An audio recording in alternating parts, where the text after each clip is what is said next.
Sa x-ray niya, may nakitang 3 cm haziness sa kanyang baga. June 8, 2023, nagulat ako nung makina, naging 6.3 cm.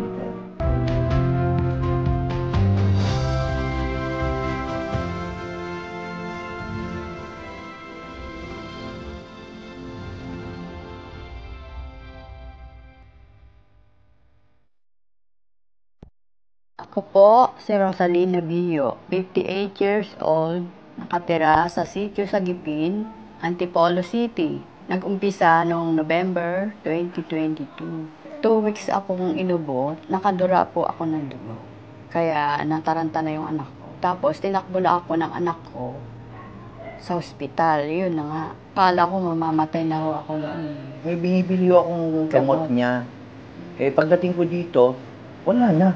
Wala na sila. Nalaman ko na lang na ihatid na sa ospital. Napatakbo na rin ako doon. Sobrang takot ko. Buo-buo yung lumalabas galing sa pagkaubo niya. Inilipat namin siya sa Marikina Valley. 2 weeks siyang na-confine sa ospital.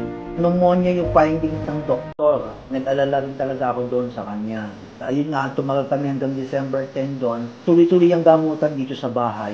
May nagpa-check kami sa doktor. Gusto namin malaman kung ititigil na yung gamot. Ang request ni Dr. Magracia para malaman kung ano na yung naging sitwasyon, magpa-x-ray. Nung x-ray niya, nakita na doon sa x-ray niya, may nakitang 3 cm haziness sa kanyang baga. Kaya para matya kung ano yung nakita doon, nag-request na rin si Dr. Magracia ng CT scan para makita kung ano yun. Nag-CT scan kami, June 8, 2023. Nagulat ako nung makita ko yung 3cm na nakita na unang result. Lumaki na, naging 6.3 cm.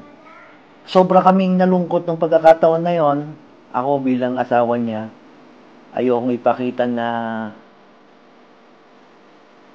masyado akong apektado.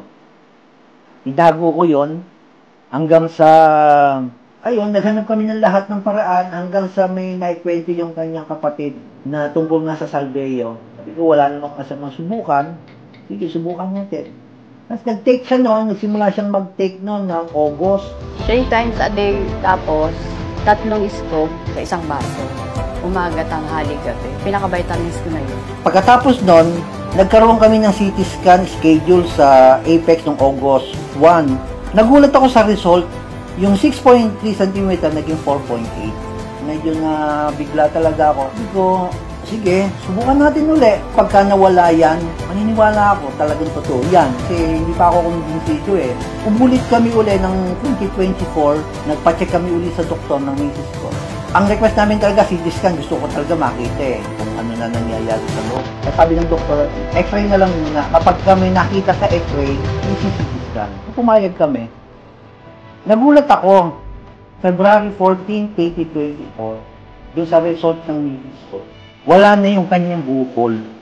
Kahit yung doktor, nagtanong, ano ba ginagamit nyo? Ano ba nyo? Pag gano'n? Sabi ko, Salveyo lang.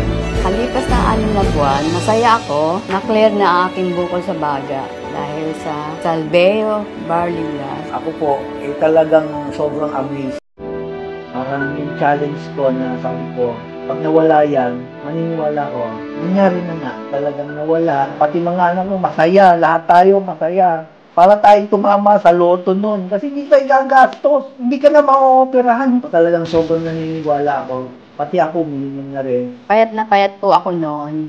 Mahina ang katawan ko nung hindi ako Yung unang napansin ko talagang lumakas yung kanyang katawan. Yung tulog niya, naging masarap ang pagtulog mo nun Nakita ko talagang maganda yung effect. Nakakapamalengke na siya, dati hindi Pati lang naglalakad pa, ayos sumakan. Ako po, si Rosalina Bio, at ito ang aking kwentong Salveyo!